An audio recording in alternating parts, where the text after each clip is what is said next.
Okay, welcome everybody. I think we should start. I'm Rüdiger Arendt. I'm head of division in the OSD Center for Entrepreneurship, SMEs, Regions and Cities. I'm going to refer to that as CFE in the following.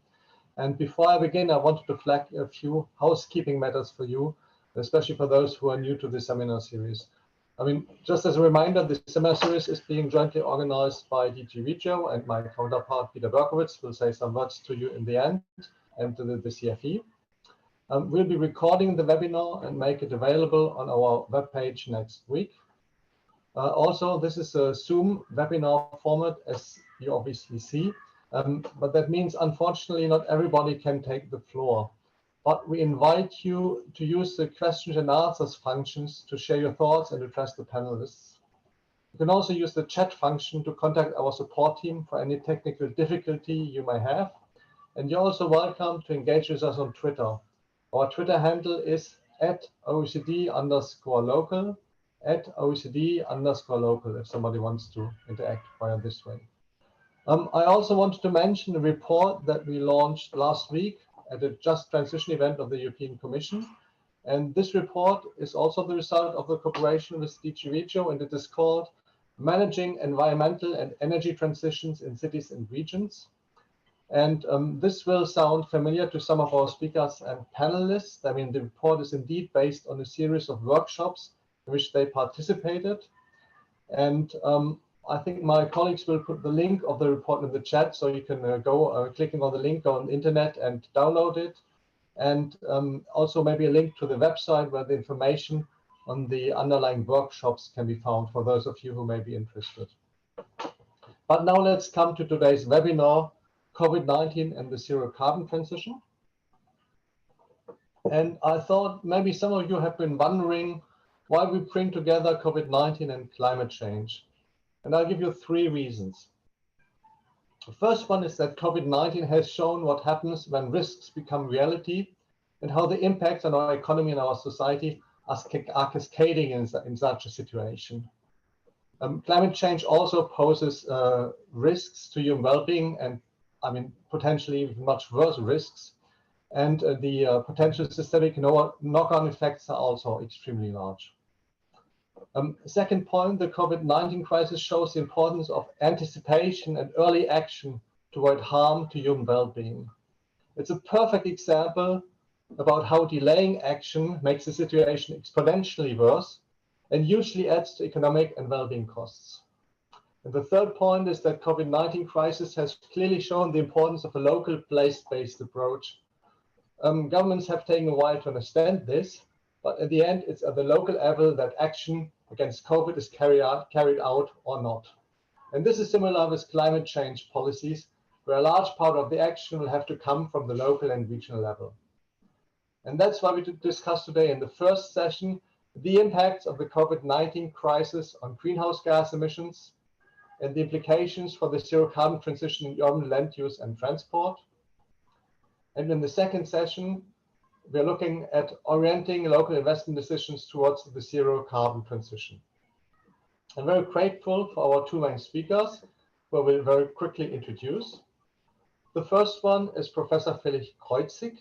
He's professor at Mercator Research Institute on Global Commons and Climate Change. He also holds the chair of Sustainability Economics at Technische Universität Berlin.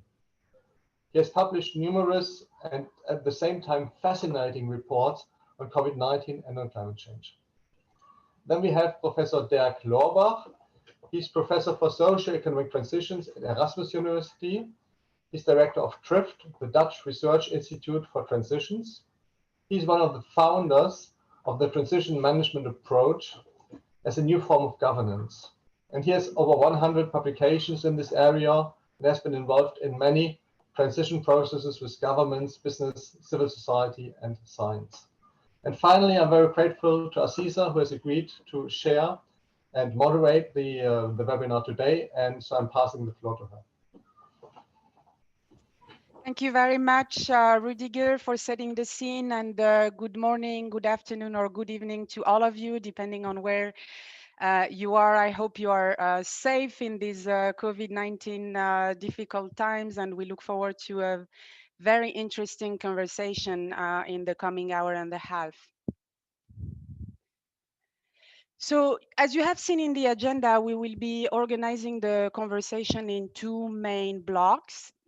You will have a first session that will very much focus on the impacts of this COVID-19 crisis on greenhouse gas emissions and the implications that we've drawn with many of the panelists invited today for the transition, whether those are positive or negative signals. And we'll look in particular at issues related to urban land use and transport. And then we'll have a second panel that will be focusing much more on how we can reorient local investment strategies to make that transition happen. For each of these two blocks, you'll have a keynote presentation of 15 minutes with a set of PowerPoint, and then we'll have some discussants reacting, sharing their views, broadening their scope. And it's very important because we have several dozens of experts and stakeholders registered that you convey your questions as we progress with the panels via the Q&A function. I'll be keeping an eye on the questions and inviting the experts to step in. Let's get now into the first block. And as Rudiger has mentioned, we've all seen that the slowdown in the economy and the related lockdowns have brought about some very short-term benefits for the environment, including in terms of CO2 emissions. But we also know that this is all very temporary, as previous economic crises have shown, and that it already bounced back in many places after the first wave of lockdowns. And I think one of the questions that we would like to address to them is how this COVID-19 pandemic can be a trigger to drive what is called decoupling in the environment jargon. Greenhouse gas emissions and other environmental impacts can be decoupled with economic activity. We'll be hearing from some sector specifics, and we'll invite the keynote and the panelists to reflect on two questions in particular. What is driving emissions development during the COVID-19 crisis, and what do they tell us about climate action? And then a second one on which urban planning policies make sense for the COVID-19 crisis and the zero carbon transition, in particular, now that everybody acknowledges that there should be no return to normal and business as usual. Let me now invite our first keynote to start sharing his PowerPoint, Felix Kreutzig, that Rudiger introduced from the Mercator Research Institute on Global Commons. Felix, you have 15 minutes to set the scene. Thank you very much for being with us. You're on mute, Felix. Thank you so much. And thanks for the invitation. I'm delighted to speak here and hope to contribute something. I will make a few key messages. The first one is there was dramatic change during COVID-19 in emissions, but it's bouncing back, especially also in transport. We can't hope too much, but there are specific changes in modal structure that give actually an entry point for opportunity. And I will go a little bit into policy implications for cities. So let me start my presentation.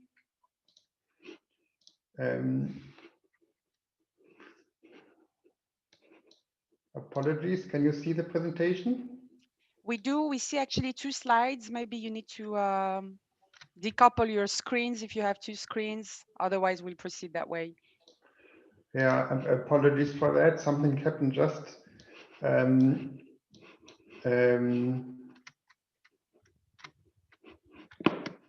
Okay, I try to put it back onto the screen. I'm very sorry for that.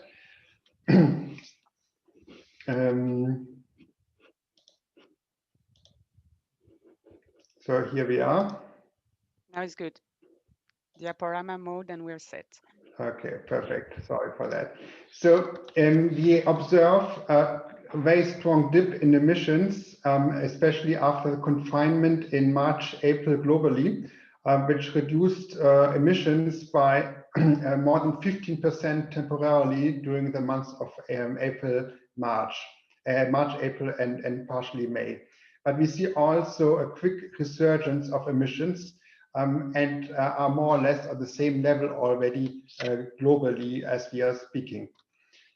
The sectoral decomposition shows that the strongest decline in emissions was in transportation, both in aviation and that's something we still observe, but also in surface transport, land transport. Other sectors saw equally decline, with the exception, as one expects, the residential sector, because more people stayed at home. One very interesting dynamic that's playing out is the power sector, because there has been less demand for electricity overall, and the less demand meant that actually coal power plants were kicked out of the system more rapidly than other carriers of energy. And the reason is that marginally coal power was more expensive than especially in renewable energy. So we saw in the first half of 2020 a strong decline in coal power, which of course is very welcome. And this is an observation that we generalize also globally, with the exception of China, which is of course a very, very important exception.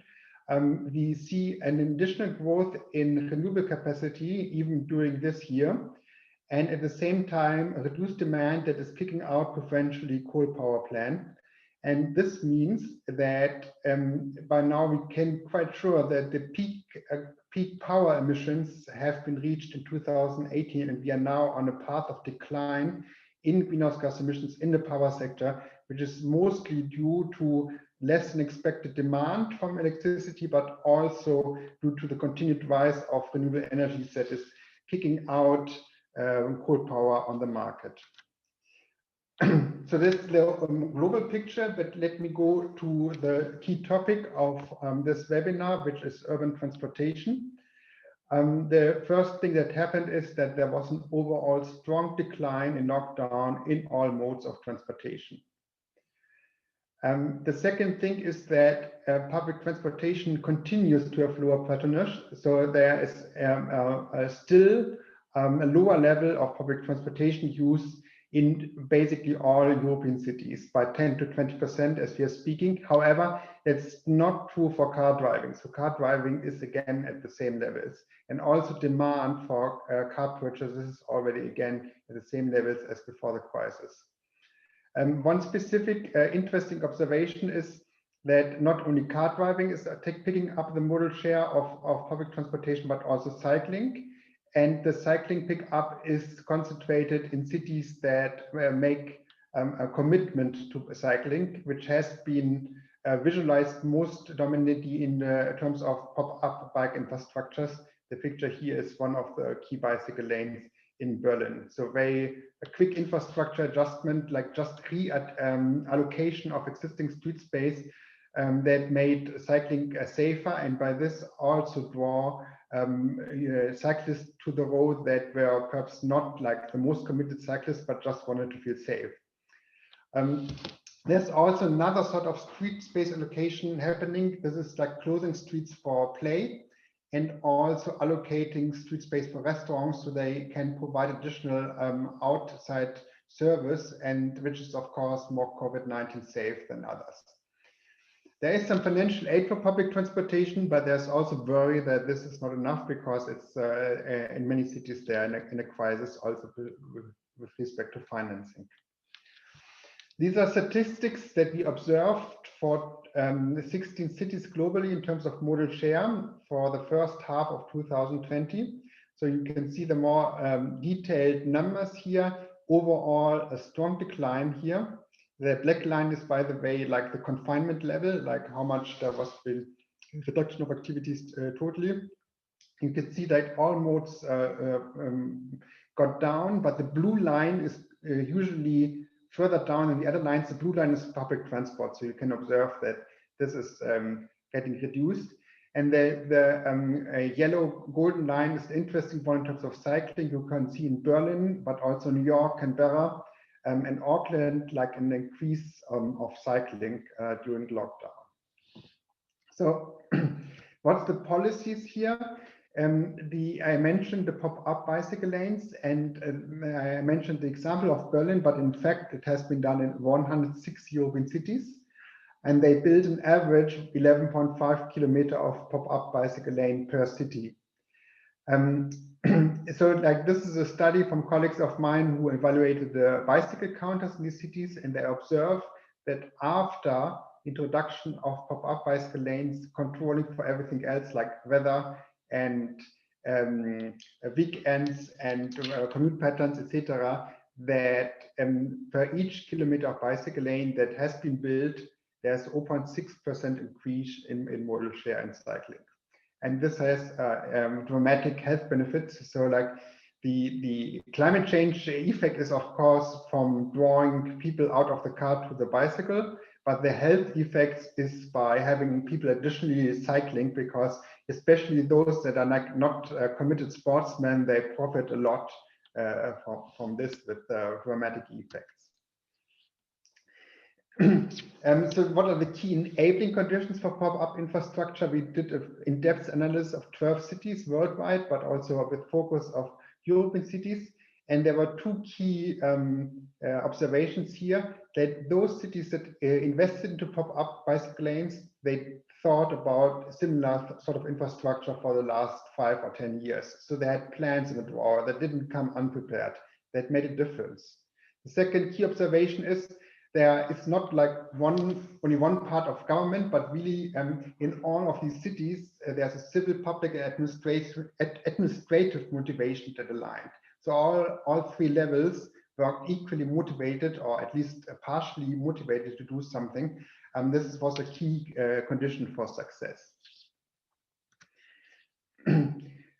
So just for the categorization, like in terms of climate and COVID-19, the right-hand side are the climate-safe modes: active transport, cycling, walking, but also telework, and public transportation. And the top the top row is basically the COVID-19 proof, because public transport, of course, that's why people don't use it as much, is more risky, or at least perceived more risky for COVID-19 infection. So the basically the win-win modal choice are the active modes of transportation, because there you keep active distance, and you are also on a climate safe side. And to some degree, teleworking also falls into this category, but there are some concerns of not moving enough teleworking, so there should be a little bit concern related to that.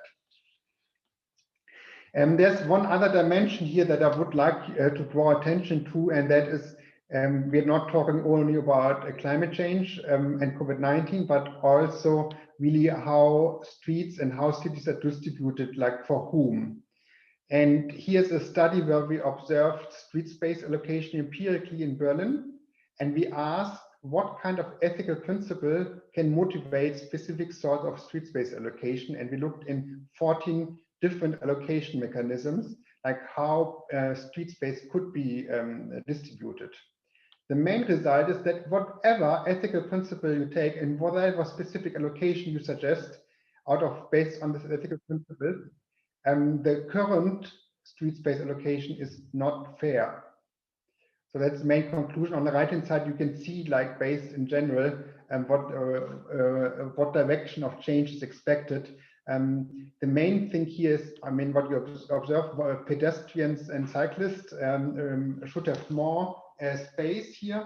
And in terms of car transport, it's not the moving cars that are so much a problem in terms of street space allocation, but the parking cars, the parked cars. And this is an important point here, because it motivates to really look at the parking problem, which can be solved, for example, by shared mobility, when cars are much more in the move and shared by many people rather than standing on a sidewalk. Okay, let me come to the final part, like what are possibilities to go forward. And the main thing here, the main idea is that traditionally cities were places where physical infrastructures, where cities were in charge of physical infrastructures and allocated how specific places were used. So the main idea is that this is now complemented by the management of digital infrastructure and data, and by back-to-back play of digital infrastructure and physical infrastructure, new sustainability goals and climate change mitigation can be achieved. So here just examples for the COVID-19 crisis in terms of telework made a difference and how street space were differently used. First, there was nothing going on street, then there was more active transport as one of the solutions. There's also digitalization that can be used to optimize use in public transportation and avoid overcrowding. But the last part is the most important one, and that's really like how to go forward from here. So on the physical infrastructure part, one of the main goals could be to expand cycling infrastructure to have a dense network in cities that really draw a considerable number of people to the bike, as has been observed, of course, in Copenhagen and Amsterdam and other Dutch cities. That's one of the main goal forwards, but and it's actually relatively low cost, but makes a huge difference also in terms of like pandemic resilience and of course climate change mitigation. It's one important thing is like transport is constant in time. So if you allocate your time more to low carbon modes, then you will also spend less time in a car. But though there are specific rebound effects, of course. And the other important thing is to look into sustainable urban planning and really make use of digital tools here. So like build up urban data governance for cities that make best use of existing data. And the specific proposal is here to build like something like a small institute to leverage AI and machine learning approaches for low carbon urban planning, to build a pipeline for machine learning algorithms that make use of remote sensing, volunteer geographic information and other data, to build predictive models of urban planning interventions, and to manage the data as a data trust. So of course, the idea is here to build something that is not Google, because Google can do all of that, but to build it in a public domain, of course, make sure that the data is managed in a responsible way by an association, for example, of municipalities. So to try that out with one or two cities, and the key thing is if you have an infrastructure that makes use of remote sensing data and VGE data, then you can scale it up to other cities. Last slide here, the policy implications are to maintain a lifeline for public transit, that's important. Use digital tools to optimize occupancy, to support bicycle lane investments, for example, with a guidebook of how to do that and mainstream that with workshops, to build an agenda for fair street space allocation, which is a complement to the previous one. And the last one is to use the pandemic to make a restart and to invest into new municipal capacities to also govern urban scale digitalization with the explicit purpose, of course, to manage the street space in cities. So thank you very much for your attention.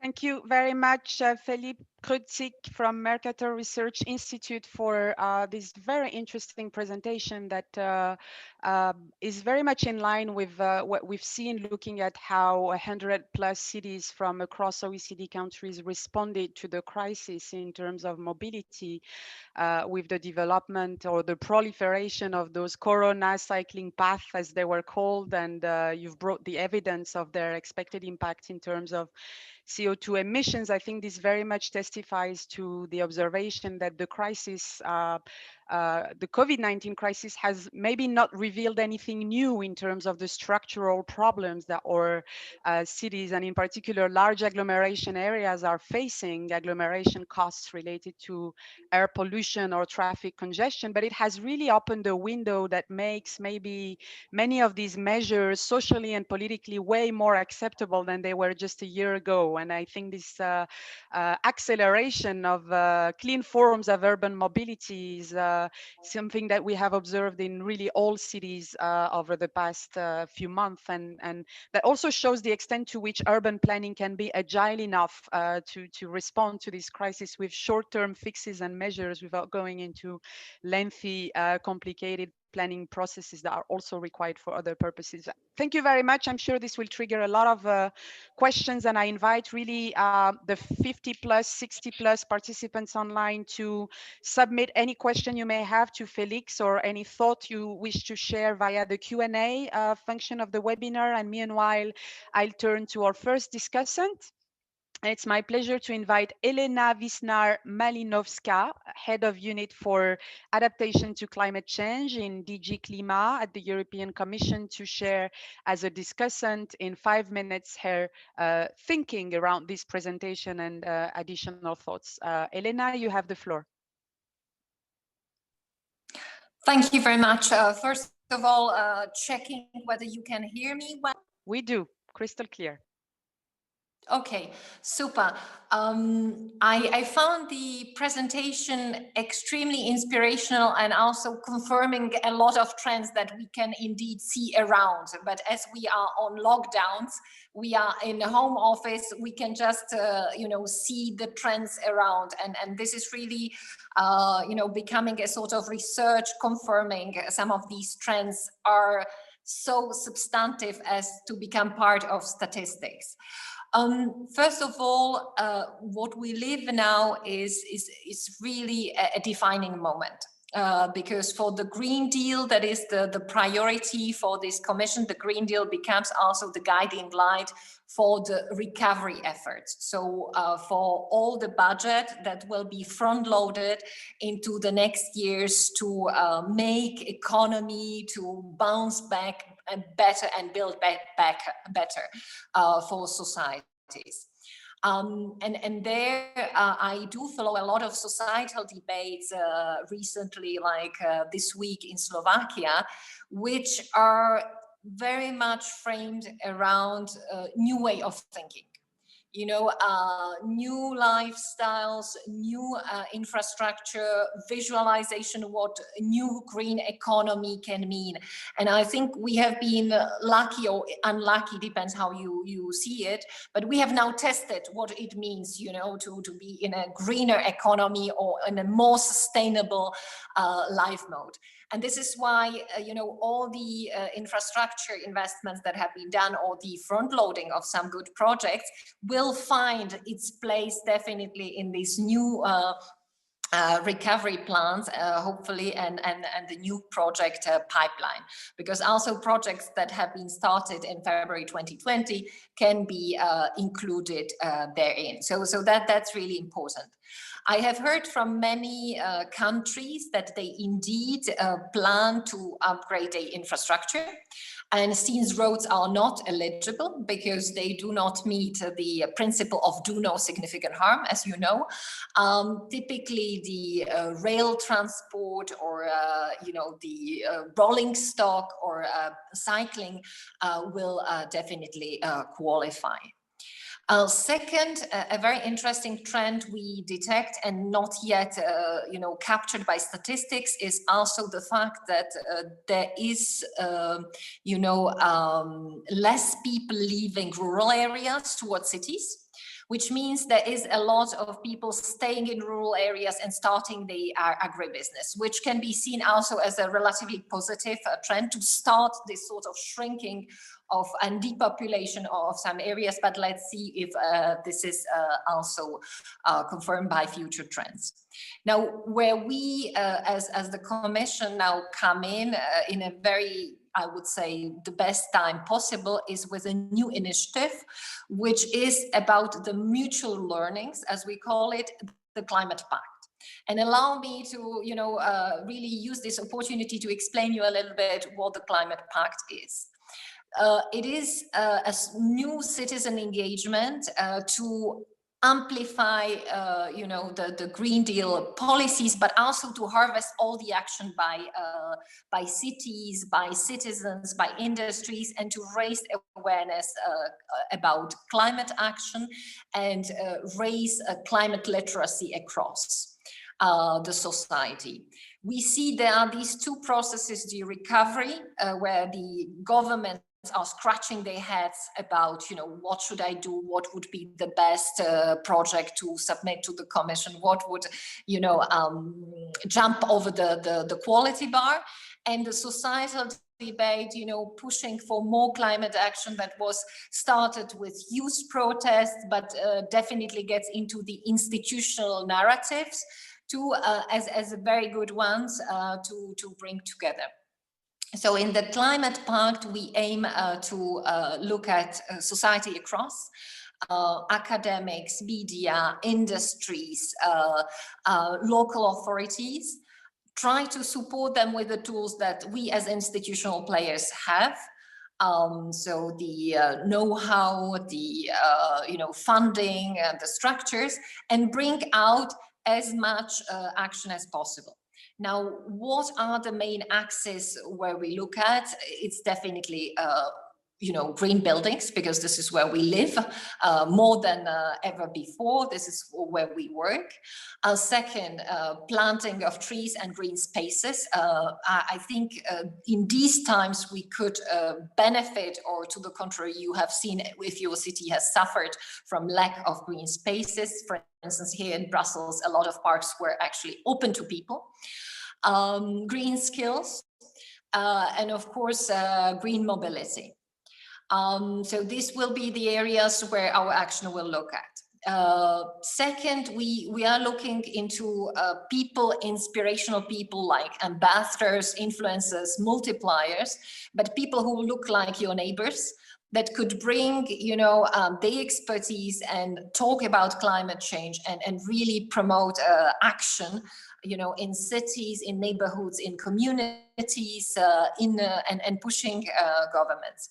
And we wish to bring a more system of commitments, of pledges at lower levels of governance. We all are very familiar with the pledges or commitments according to Paris Agreement that are brought by legislation. But here we are talking about, commitments about planting of trees, about, changing fleets in countries, in cities. And so it comes really at the right moment in time. When do we start this undertaking? Very early. On 9th of December, we are launching a sort of, a declaration of intent by the Commission. And we are already recruiting and the influencers, the ambassadors, and looking at pledges from different parts of society. And I can tell you this is an initiative that really comes at the right moment, because it's loaded with positive energy. And it is really, aligning the learning experience we've got through the COVID crisis as individual, as communities, into something that would be long lasting. Just to jump on what you mentioned at the beginning, this is all temporary, this may not mean much.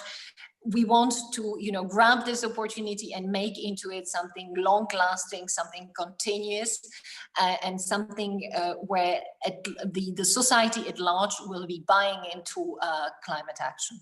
Thank you.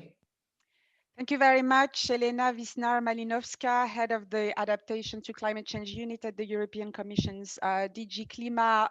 Very interesting insights, and for also bringing in the other sectors in addition to the green mobility that will be part of that transition from energy efficiency all the way through greening skills and nature-based solutions and green space. Thank you very much, and I'm sure there will be a few questions. Let me reiterate our invitations for participants to flag in the Q&A section any thoughts you may have or wish to convey to any of the panelists. We'll open a little window before we move to the second panel. And let me now invite Janja Kruijtmeijer-Mackenzie, who's the expert on circular economy within the EU Coordination and International Affairs Service in the Ministry of Environment and Spatial Planning of Slovenia. Janja, you're also the delegate for Slovenia in the Working Party on Urban Policy. You have 5 minutes to share your thoughts on the presentation. Thank you very much. Thank you for this opportunity to be able to be part of this very interesting debate. And Felix, for your extremely insightful presentation that's sometimes proving things we kind of saw ourselves, but it's giving us the information background on it, and also showing up some details that maybe we wouldn't think about otherwise. Anyway, I wanted to say that we heard today that pandemic brought us to a point that we have never seen before. But if we try to take the positive things out of it, it brought climate issues to the forefront in a different way than before. And also what is interesting that it even though forcingly, but made us test that we can have different habits that help us bring the CO2 down, not just with the driving, but also with other living habits. And that we can change our lifestyle to some point, and we now test it, so they should make it easier for us to see which are the things that we can take away from this and take it forward even after the pandemics, so we don't go back as business as usual, and which we have to still see how to adjust to be able to create the resilience towards such conditions. But what is also an important thing that pandemic brought is the importance of cities and regions, because most measures were and most, I would say, critical situations are dealt within the regions and cities. So at least in Slovenia, most measures were made on the national level. And some absolutely have to be, because it has to do with the safety of people and health of people. But there were a lot of measures that were made by cities as well, because they know their situation best and they can find the ways to adjust. For instance, when work from home happened, some cities started to organize transportation for people who need to go to work and work together, and they had to go to work while the public transportation was not working. The drivers from public transportation were delivering food to elderly and those who couldn't go to the store. So a lot of things was organized by the cities. Also, very interesting new local value chains were created from local farmers who couldn't sell on the markets. And there was quickly 2 platforms were made to bring these small farmers together who don't have the knowledge or the ability to do something like this, and sell through these platforms, and delivery was organized. So all this little, let's say, local tourism started to flourish when everyone thought that tourism was hurt the most overall in this pandemic, nevertheless. But for instance, in Slovenia, the local tourism, when there was no lockdown on the local borders, was over exceeding the expectations and last year results. Some interesting things that can make us think how to organize ourselves. Another thing that's related to cities is also waste management, that suddenly we realize how interdependent we are on waste, recycling, and shipment. So these are also questions to think how to organize, and so we can be resilient.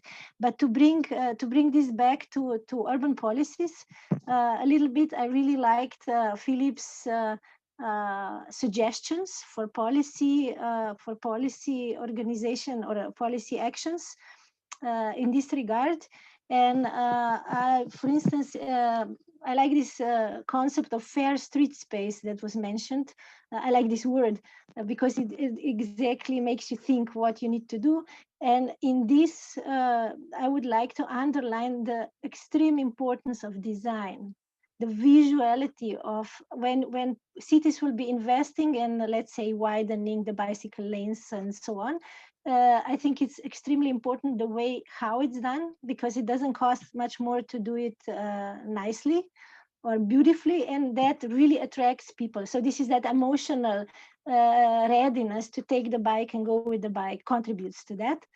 And to think also about greening these kind of lanes with either grass or lines of trees wherever is possible, just as well as it was already mentioned by Elena, that green spaces are extremely important for cities. Now we saw when there were lockdowns that people had no space, not enough space to be outdoors, because they had to stay within the municipality, and maybe in those areas that parks were too small or green areas, they were overflown, and that's extremely important for health. If we want to keep the distance, we can't have too many people at one spot.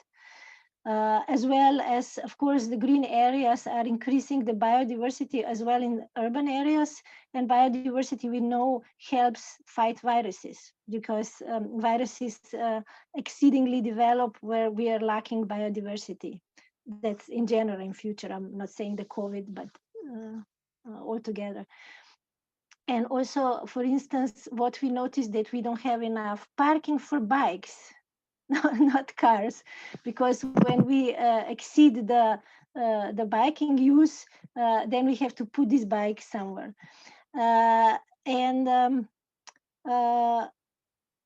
So just one more thing I will mention before the end, and then I have a question for Felix as well. That in digital solutions, which also became very quickly developed in this pandemic, even those that didn't exist before, because I think it's not just digitalization of data, is also how to bring the solutions, how to develop these solutions to be used at any, let's say, in health, not just in transport and everything, but it's not accessible to everyone. We had exactly this example that for transportation, to keep the distance, there was a digital platform or application that you can sign up for the bus. But of course, all the elderly population couldn't do that. Even if they had a smartphone, they were not able to grasp that, and they were coming at the same time, of course, the buses. And so this was this is a very sensitivity for specific groups of people in these measures. And also every measure has to be, or every, let's say, in urban policy to ride bikes and so on, has to be supported also with awareness raising and other support mechanisms to actually be successful in practice. Now the question that I have for Philippe, I think it's the most challenging is always public transport. Do you have any thoughts on how to balance rentability of public transport? Because we always said we have to invest public transport and reduce cars, but when in pandemics we had to shut down the public transport, and hundreds and hundreds of, let's say, buses were sitting in parking lots. Do you have any thoughts on how to plan this in the future? Thank you. Thank you very much, Janja from the Ministry of Environment and Spatial Planning of Slovenia. And let us pause maybe 5 minutes here and take a few questions. So that one is directed to you, Felix. And if you allow me, I'll add one question that we have received in the Q&A on whether someone is able or was able to quantify the approximate benefit in social health in a city per kilometer of cycle path for a year's period, if you can touch upon these two. And I'd be interested if I can add my 2 cents, Felix, on whether you've also looked at some of the inequality issues that are related to that transition to clean forms of urban mobility. We know everybody cannot cycle or walk to work, not only the disabled, but also the aged populations, people that live outside the urban cores. And the conversation has been very much focusing on the urban centers of the large dense areas where cars indeed no longer make much sense when you look at how much they absorb of the public space. But are you also looking at the inequality part of that? And that probably links to the question that Janja raised about public transport, which is still the vehicle to connect different places and foster territorial cohesion. So I let you cover those questions, and then I have one for Elena and one for Janja, and we'll move to the second panel. Wow, that's a lot of content, and also 3 specific questions that are challenging. I can start with the easiest one because it's just a quantitative question on the health benefits of bicycle lanes. So I cited one study that measured the total health benefits per year of the existing new bicycle infrastructure, pop-up infrastructure, at 2.3 billion, which broken down for per kilometer means 2 million euros per kilometer.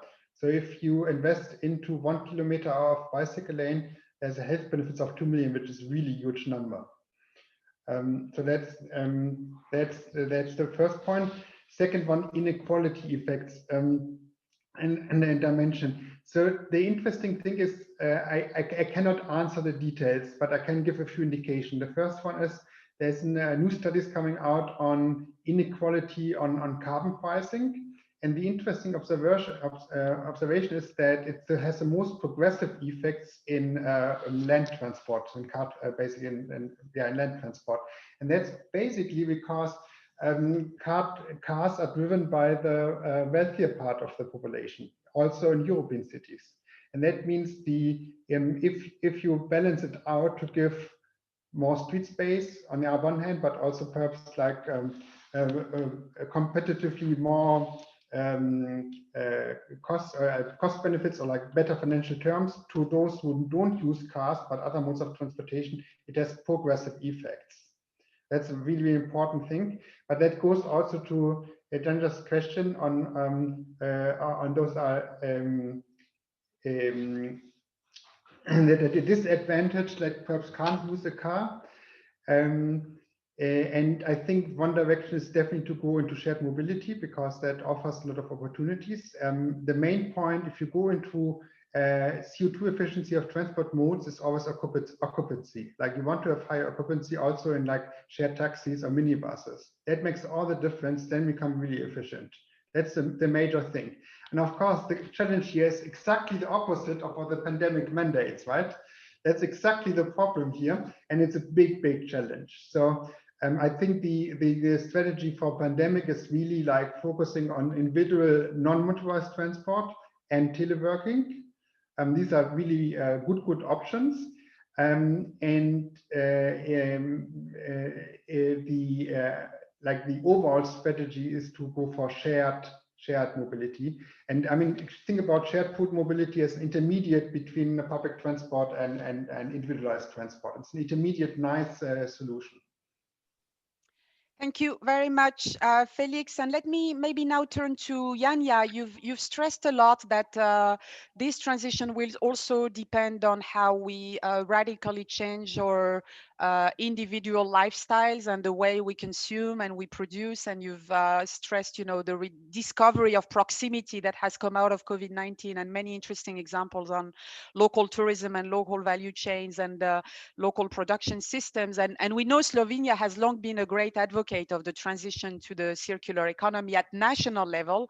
I was wondering whether this pandemic has somehow accelerated the awareness or the efforts at local level. Do you see more and more cities in Slovenia, championing those local loops and circuits? And has the crisis somehow changed anything in how they do business on a daily basis? Thank you for this question, because circular economy is one thing that I wanted to mention, but I ran out of time. I didn't mention the Green Deal and recovery plans because Elena touched upon it, but I want to say that there will be a lot of money coming out of this for this recovery, as well for cities and regions, and that's opportunity for them to invest in circular models, because circular economy is also one of the main building blocks of Green Deal, and also one of key instruments to achieve climate neutrality. And cities and regions are often overlooked in their contribution to this. So I'm really grateful for OECD report on circular economy in cities and regions, which is excellent, and it's really adding to this wave that we are creating now, and the cities themselves try to speak out and get voices to national governments and European level governance too, in our case, to show what are the obstacles for them in policies to implement this. And yes, more and more cities are going on this road in Slovenia. I'm not sure if already because of pandemics, because they were starting this journey already before, but I'm sure pandemics will fine-tune some measures and some solutions, how they will develop them, because it's really important that cities and regions also introduce within themselves new governance models, just like we have to do at national levels and other levels, to be able to even support the implementation of such models. So yes, absolutely,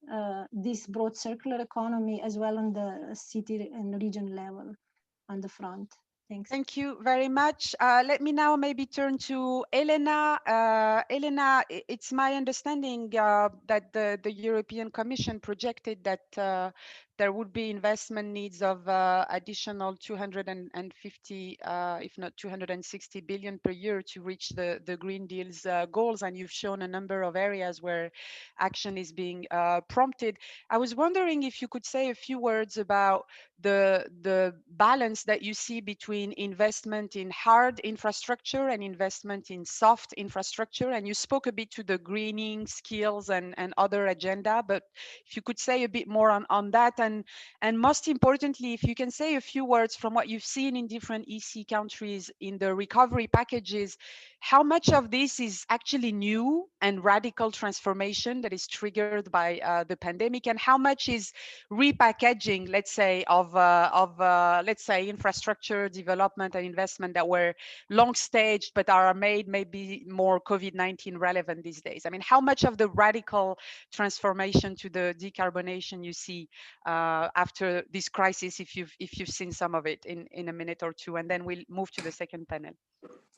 Excellent questions, very difficult ones, but allow me to rather, launch some pointers at you to a little bit see where we are going. First of all, we don't have yet a perfect overview of what the recovery and resilience plans are giving us. We have a few patchy, let's say, already drafts from some countries.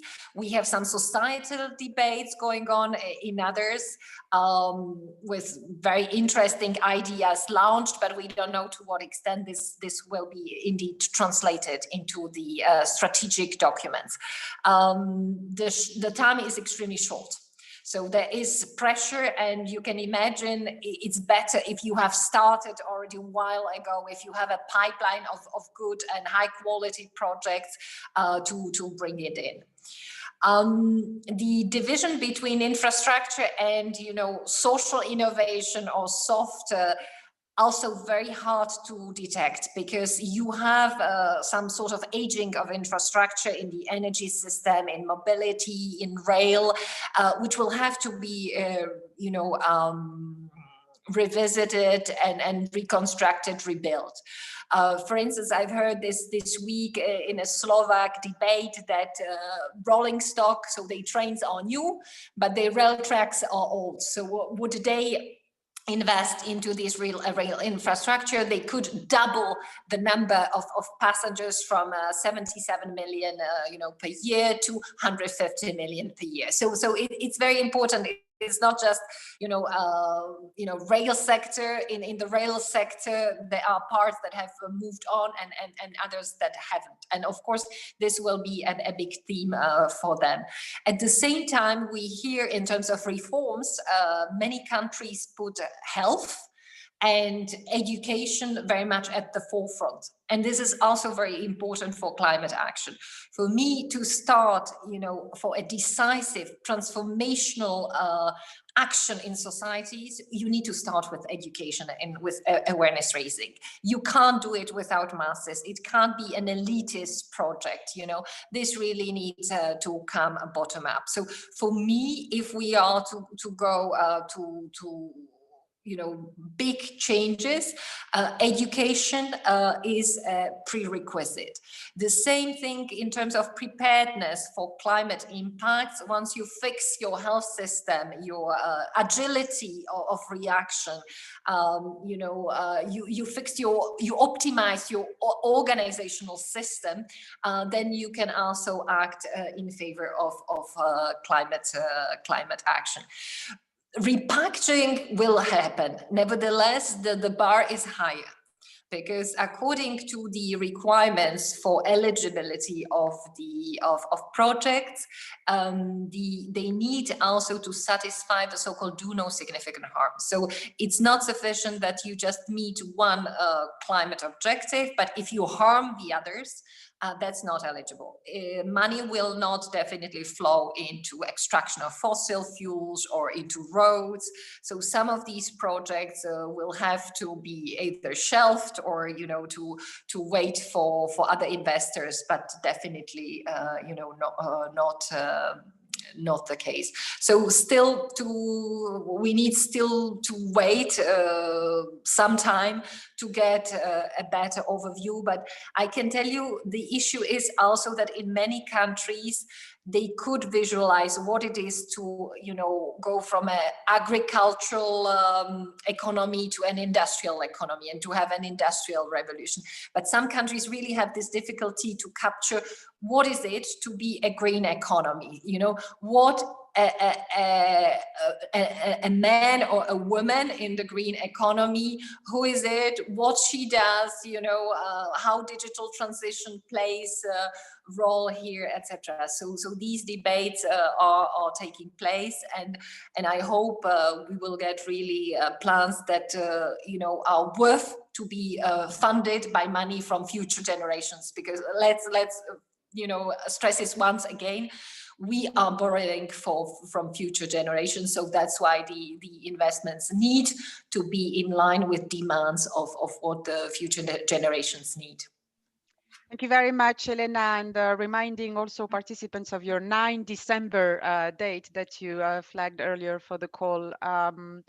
Thank you to the 3 of you, Felix, Yanya, and Elena, for this very interesting first panel. Some of you are staying with us and may wish to intervene in the conversation that will follow the second panel. Others have to leave. Feel free to drop out when you have to. And thank you so much for your insights and the valuable responses to the questions. Let us now turn to the second panel, which, as I was saying in the introduction, will be focusing on how to orient local investment decisions towards the zero carbon transition. And there are 2 questions we'd like the panel to explore more specifically. The first one is how local and regional investment decisions can be taken so that they can serve local development needs and the zero carbon transition. And that's all the more important as we know in OECD countries, at least, the largest share of environment-related public spending and investment is actually discharged at subnational level. 64% of public investment and 55% of public spending that go to sectors related to climate and the environment are the responsibility of local and regional governments. And then the second question on how we can ensure that the economic stimulus in response to the COVID-19 crisis is actually used for the zero carbon consistent local investment, because we know these investments need to be place-based, and we also know that there is a risk that this stimulus is employed to expand existing or business as usual high carbon economic activities, especially in regions highly invested in fossil fuels. So that's basically the baseline and things we'd like our next 2 speakers to touch upon. As we had for the first panel, we'll have a first keynote, and while I'm inviting Dirk to share his screen, Dirk Loorbach, professor for socioeconomic transitions at Erasmus University, director of DRIFT, the Dutch Research Institute for Transition. You have 15 minutes for your presentation. We'll let you know when you have 3 minutes left. Dirk, thank you very much for being with us. You have the floor. Yes, thank you very much for having me. Great discussion so far. Happy that it's also about cars, my favorite topic. I'll end there. I'm not an investment expert. I'm a transitions expert, so I won't give any recommendations on how to invest. What we'll talk about is the investment and governance mindset that we need to trip forward out of this crisis. My background is in transitions research, which is a particular field because it combines academic with action-oriented, some of my colleagues say activist kind of research into future transitions. And I think Felix gave very nice examples, and he mentioned somewhere that the cities that were able to create all these new bike lanes, they were prepared. And the main message I want to send to you today is that our policy regime, the way we make policy, is almost by definition reactive, responsive to what happens out there. And what we need now to get out of the unsustainable economy is to create a different mindset, which is all about backcasting and anticipating future disruptions. So why disruptions? And this is no news to you: climate crisis, carbon, biodiversity crisis. But the underlying question here is, how on earth is it possible, with all the policies and good intentions, and I'm sure we're here in a conversation with all these people that know these problems and we work hard to change it, but the general outcome of all our efforts over the last 40, 50 years is basically zero or net zero. We're still on the same pathway of linear fossil development. And obviously green growth and sustainable development, we hear these terms, but we don't see any significant transformative change. So we can talk about transformative change, but then where is it? And this also is manifest at the local scale. So these are some pictures from my city, Rotterdam. We have a very fossil port. We have a lot of immigration, so a lot of socioeconomic tensions. We have a lot of air pollution here. We are not water resilient. And it's very much a car-based city that indeed 50% of the public space for transit and mobility is used for cars. So transport poverty is a big issue here. Key concept in the transitions field is this idea of a regime. So what happens in a societal sector or in a region over time? What we develop is particular infrastructures, regulations, routines, networks, but also certain values or ways of thinking. So what we feel is normal. So in societal sectors over time, we do things in a certain way. So for example, the presence of the car in cities, this automobility in my city of Rotterdam, we had a bombing, we wanted to rebuild the city. There was a vision of modernity, so growth, accessibility. The car was also a symbol of individual mobility, of progress. So we created the infrastructures around it, policies, and we adapted our routines as individuals. Similar vein, we have developed food systems, energy systems, healthcare systems, finance systems, comes back later on. And we are all part of it to some extent. And what we do, the human condition, is that we try to improve things. So we are faced with problems, and what we do, we make more efficient cars, we make more efficient roads, we make cleaner cars, whatever, but it's still more of the same.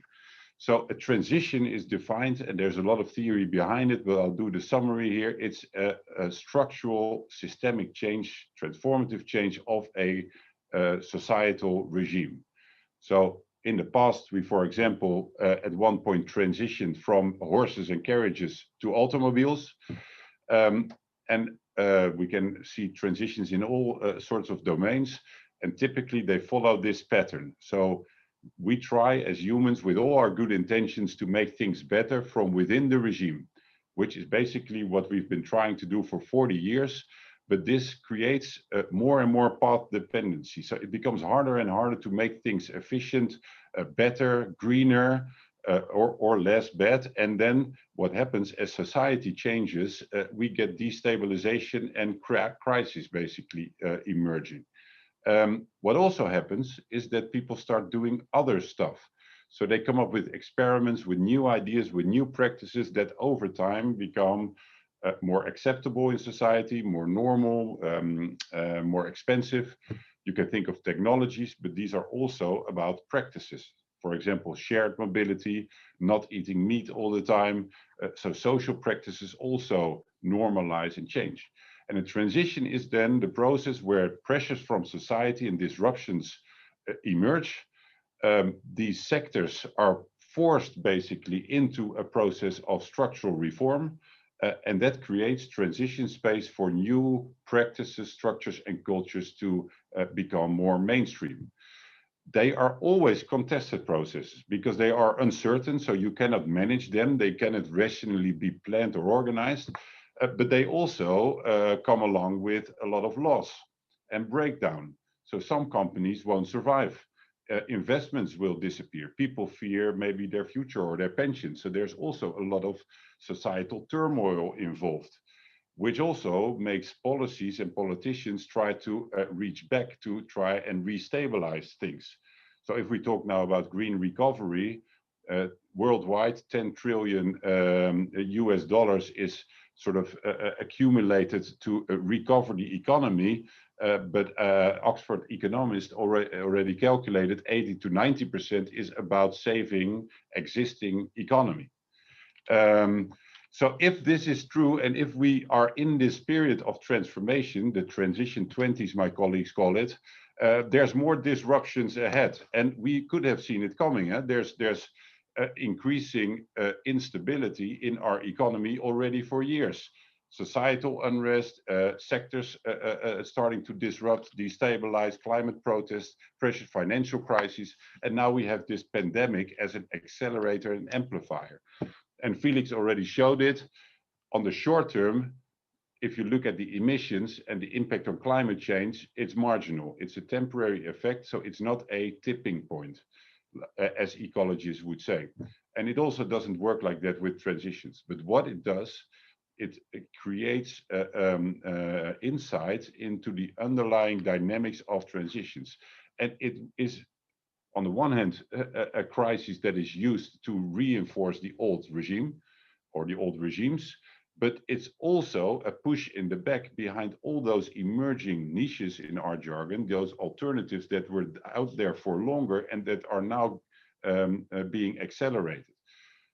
Renewable energies, investments, divestment from fossil to other sources, food transition, investment in health, nature-based solutions, and cities and regions are leading this push. So they start to adopt the new technologies, embrace new kind of practices, and are changing the structure within which we live our lives and do the economy. So what is this mindset behind it? We call it transition governance, but basically it's anticipating these patterns of unsustainability and destabilization, so we can anticipate future crises. They might not be as global and significant as COVID, but we know if we are in an unsustainable, undesirable regime or system, we will face future disruptions. And they provide an opportunity to transform or to engage with this transformative change that happens to us, like judo, my colleague says, to think about moving towards the future that we want. But we cannot achieve that overnight. It's an evolutionary process of multiple years. So we need not goals, but a direction, and then see the short term as a continuous process of experimenting out of an unsustainable state. So pop up bike lanes, try it, and take the next step. And there's multiple examples. Time is too short to talk about it, but I'll end with a slide with examples.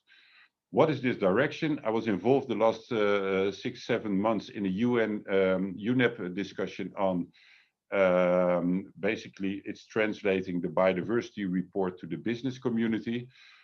And I ended up in the whole narrative with all these economists about green growth. And what we put in our policy brief, it's called, basically there is no investment case anymore in a fossil linear economy. What the biodiversity and climate reports say, the only future worth investing in is an economy that's good for nature and people. So it's not about reducing carbon. Yes, of course it is. But if you are about reducing carbon, you do it in the existing regime. What we need is a completely different economy, good for nature and people. So a nature positive economy. And there's all sorts of concepts out there that relate to it. So do no significant harm, only do good, I would say. And that is already possible. And that has, this is my 1 minute on the financial system.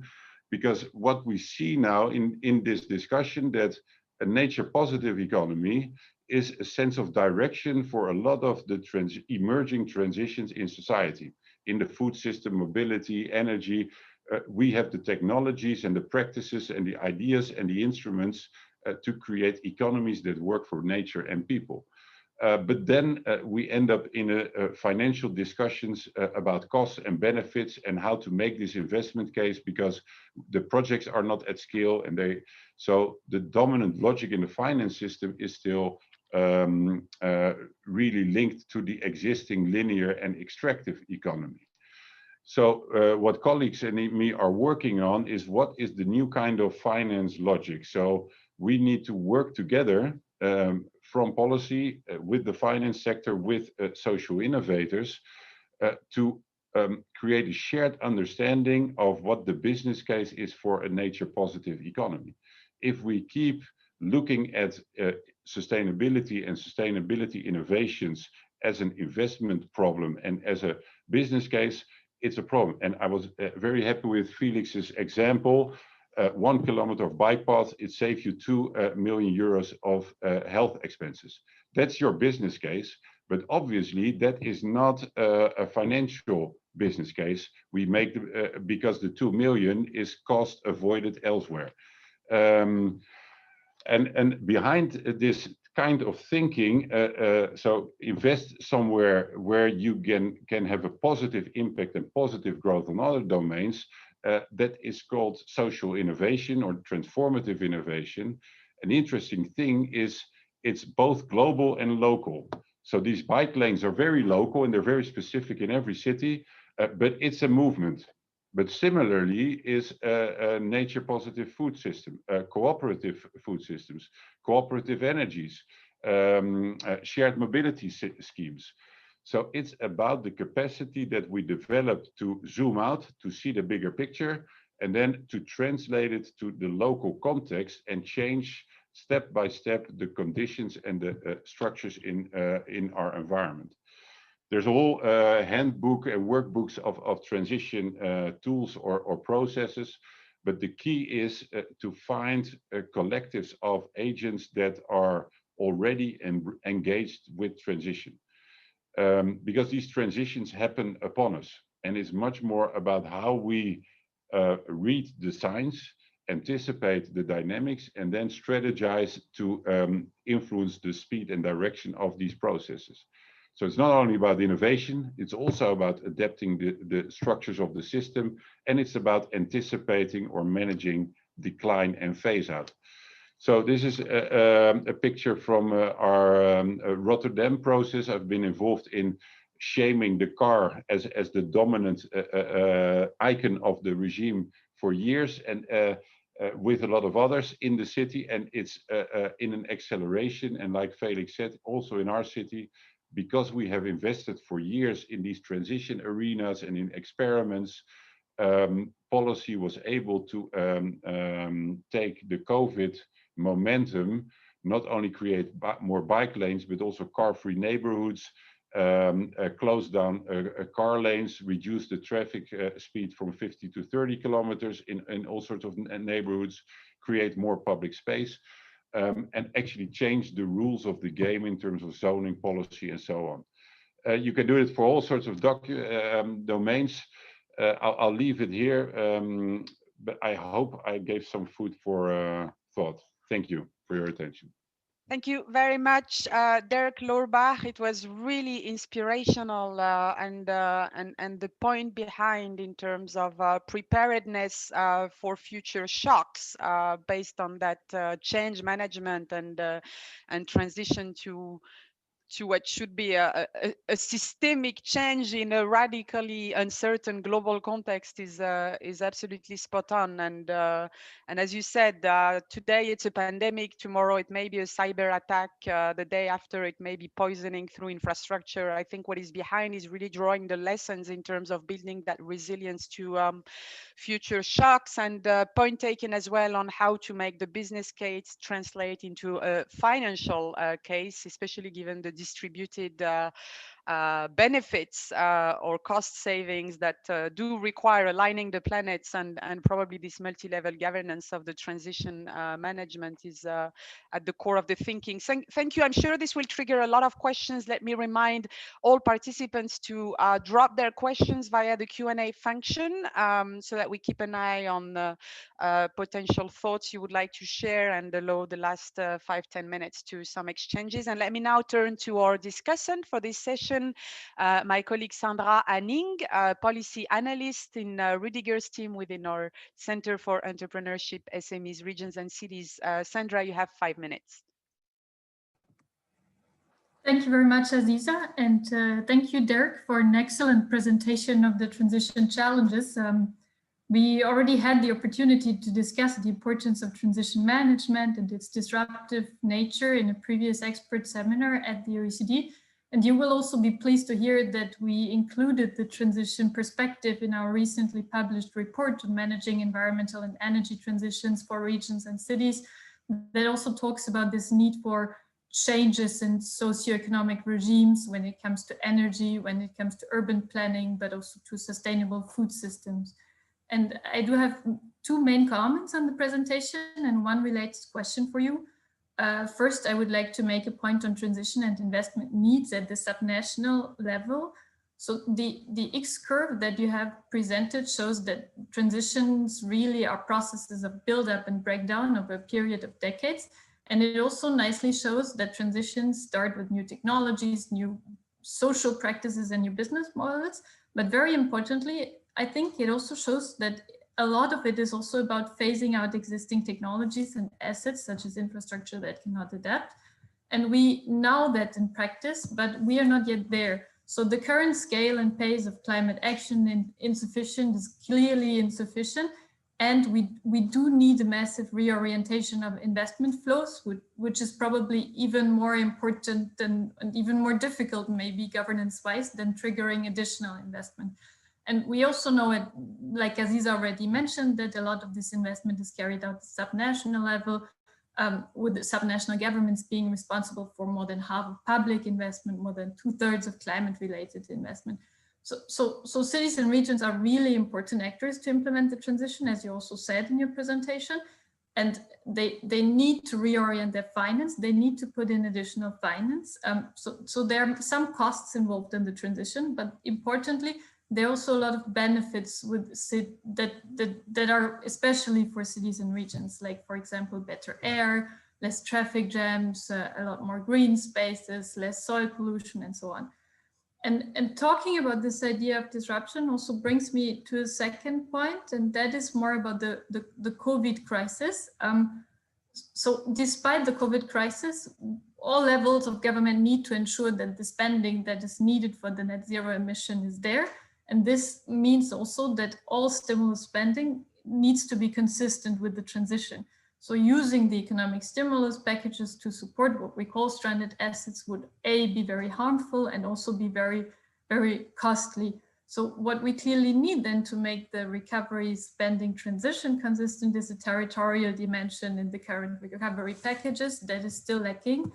And when we think about that, is important because subnational governments are in charge of a lot of key infrastructure areas, such as healthcare, education, transport, and so on. But at the same time, they also struggle during the crisis. And what we've seen is what we also call a scissor effect. So on the one side, expenditures for social spending are increasing, but then revenues are decreasing. And it's already difficult for subnational governments just to maintain what is done. So there is a risk that investment is weakened, and with that also that the possibility to finance the green recovery and the transition more broadly is weakened. So what we need there are, on the one side, effective multi-level governance tools and also a lot of scaling up of finance. And you said in your presentation, you're not a finance expert as such, but I was wondering, given that you said that the transition is something very chaotic, whether nevertheless we do have certain tools, such as, for example, long-term scenario planning that could help us manage the transition. And I wanted to ask you, in the work that you have done actually very concretely with cities and regions, and you've mentioned Rotterdam, for example, have you come across how these governance tools have been used to make local investment decisions that are consistent with the transition? And how do cities take these decisions based on your experience working in cities? And what is maybe also some of the most effective finance instruments that you've seen in your work with cities? Thank you. Thank you. Thank you very much, Sandra. Excellent questions, very spot on. I let Dirk respond to this first while I keep an eye on the chat and the Q&A in case there are additional ones. We'll go for a second round. And even if not, I would have a question or two myself for you, Dirk. So please go ahead reacting to Sandra's points. Thanks, Sandra. Those are really excellent questions. Also a lot. So maybe your first point that you made was also on phase out and disruption. So my main message on the finance transition was we finance professionals, like policy professionals, are focused on minimizing risk, but they seem to not acknowledge the system risk that transitions are. That suddenly can make all these investments obsolete. So that's the first starting point to think about, but it also applies to policy. If we are really going to phase out fossil fuel cars, which is quite likely also because of technology, a lot of citizens, for example, will end up with stranded assets. So they won't be able to sell their fossil fuel car anymore. So this is also a justice and a social issue, but that also applies to a lot of sectors that we already know they don't have a long-term future, but policy and investment is still supporting to invest in making it a bit less bad, while we already know. So that's the one side. And I think part of our economic ministry's discussions is phase out packages. So managed decline is sort of a new area where you come to terms with an industry about phase out pathways and splitting the burden. Because otherwise they go bankrupt and we end up with a public debt and like a horrible power plant or whatever rubbish. On the other side, what I see is this new investment logic, which is like a future impact investing. So I'm myself also chair of an impact fund, iFund it's called in Netherlands. We invest in a circular economy hub. And there's a lot of coordination with the public government, but it's sort of an investment logic, but in the impact. So if we say nature positive, that is sort of the long-term goal. We want to invest in entrepreneurship and in creating the new practices, business models, and structures that contribute to this desired transition. So again, the bike lane example, because it's like practical, we know it's good, it fits the future, and then we generate the investment and then maximize the impact, which is not only on health, but it's also on changing the mobility system at large. So we call it more the investment business cases. So it's not a cost benefit analysis, but it is an investment benefit analysis. And the scenario planning behind it, it's much more based on this backcasting idea. So start with the mission, with the direction, and then think backward, what are sensible steps to make now? And that doesn't, but that's difficult because it doesn't generate an 8, 20, 30% profit margin. It creates a 50% impact margin, and the benefits are then for the government, so they need to co-invest. Thank you very much, Dirk. Maybe two quick questions for you, and one actually echoes what Andres is flagging in the chat, how you see avenues for citizen participation in that transition. And we know in the Netherlands you have a long-standing culture around polders and community engagement, and this may not be the case in many countries. Actually, we've seen some of the hiccups even in France around. Actually, the polder is our problem. It's completely regimed. Indeed. So I mean, I would be very interested to hear from you on that individual / policy triggers. It's not only governments that make that transition happen, and how you see the role of the citizens, and if you see an after COVID-19 whereby maybe the Zoom effect and the Greta effect have accelerated this environmental awareness. And then the second quick question, also going back to the Dutch experience, because you were mentioning some of the split incentives across sectors earlier. You have a number of mechanisms, for example, to make sure that decisions that are taken by specific categories of stakeholders do not generate liability opportunities for others when it comes to flood-prone areas and property developments, for example. You have land use regulations and other kinds of water tests that make this, water-wise or waterproof. I was wondering if you see things like that also for the green transition overall, kinds of impetus or regulations that would avoid those detrimental effects or align the planets for the synergies and the cost saving that you were mentioning earlier. If you can address this in a minute or two, I know you won't have too much time to elaborate, and then I'll give the floor to Peter for the conclusion. I'll make a brief statement, because I think those are webinars on their own. At the heart of it is people. So I really am fascinated by the citizen assembly idea and what's happening in France. But I'm equally impressed by what collectives of social entrepreneurs or academics or policymakers do. So what we call transition arenas is that we identify the people with different backgrounds that are already engaged with the transition we want to see. So they are already working, but on strategic places within communities. And they can be professional, policy, entrepreneurial, but also societal. If you bring them together and create this transition narrative, then that creates a basis to start engaging the wider public, to go into neighborhoods and to talk about concerns of every day, because reducing carbon is not on everybody's top of mind. But health is, stability, social connections. So there's a lot of values that are now put under pressure in this current economy. And I think we're all in it for a future economy that's better for everybody and for nature. So the key thing here is the capacity that we need to develop to work as individuals across our different professional and personal roles and capacities in this direction. Thank you so much, Dirk, and thank you both with Sandra for this really fascinating conversation. And for those who wish to know more about future work of the OECD in this domain, keep an eye on our regional outlook that will be devoted to COVID-19 and the transition to a zero carbon economy, and that will be released in spring 2021. Thank you, Rüdiger and Andres, for inviting me to moderate. And now it's my pleasure to give the floor to Peter Berkowitz from DG Regio at the European Commission. We're 1 minute late, sorry, but you have 5 minutes to wrap up and close the webinar. Thank you very much.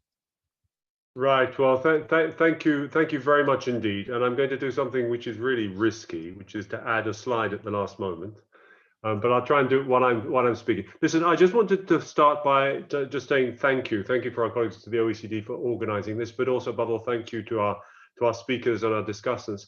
Because when you sit in these webinars, you know, for me, the test of a webinar is if you come away with something where you say, oh, that really, I have to go away and think about this.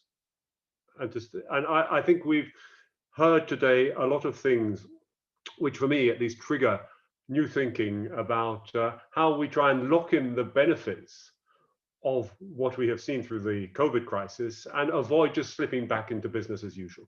And I mean, I think I'm going to use some EU examples, and I apologize because I mean, the US and Canada and other countries are also doing potentially very interesting things in the coming months. But there is a unprecedented opportunity here in the EU. I mean, we have this recovery plan, 700 billion euros. We have cohesion policy, 350 billion euros, a third of which will be earmarked for the Green Deal. We have the creation of a just transition fund, designed exactly to target those stranded asset sectors that Dirk was talking about. We have an unprecedented policy framework. We have the Green Deal. We have the objective of carbon neutrality, biodiversity targets. I can go on. But the question is, are we able to move off this business as usual path that Dirk described so well? And I think, you know, what is interesting, and this came out very, very clearly from Felix's presentation, is that, you know, when things happen, the system is destabilized. And we've seen with with COVID. And I think the urban mobility example is an excellent one because we see both the positives and the negatives. I mean, clearly, there are more bicycles, but in terms of the modal split, we're seeing a shift away from public towards private modes of transport. So I think, we all have to ask ourselves as policymakers, how do you, as it were, lock in these destabilizing effects into policy for the future? And I think as well today we heard a number of different indications of what is in the recipe for that. Felix, I mean, I thought it was very interesting, Felix, that you talked about the environment which favors rapid uptake of solutions in these contexts, and there's really those cities which had plans and existing governance mechanisms, and we know we're going to face future shocks as well. So the question is, how can we ensure that capacity is there in the future? I think Elena mentioned the importance of learning and participation. This, through the Climate Pact, is something which is trying to create a new infrastructure for this. And then finally, of course, Dirk managed to compress into a very, very short amount of time this enormous work there is on managing transitions and sustainability transitions. And I think, this is, I think, the main conclusion that I'd just like to highlight, is that we talk a lot about mainstreaming climate change. We talk about mainstreaming biodiversity, nature-based solutions. But what we actually have to do now, the next step, is to mainstream transition thinking. And this is something which is a major priority for us. We will shortly be publishing a toolkit for our managers of our funds on sustainability transitions. We need to make use of the new instruments which we have. I mean, we have this Just Transition Fund, and we have to make it a real tool for transition of those areas. We have other things like the taxonomy.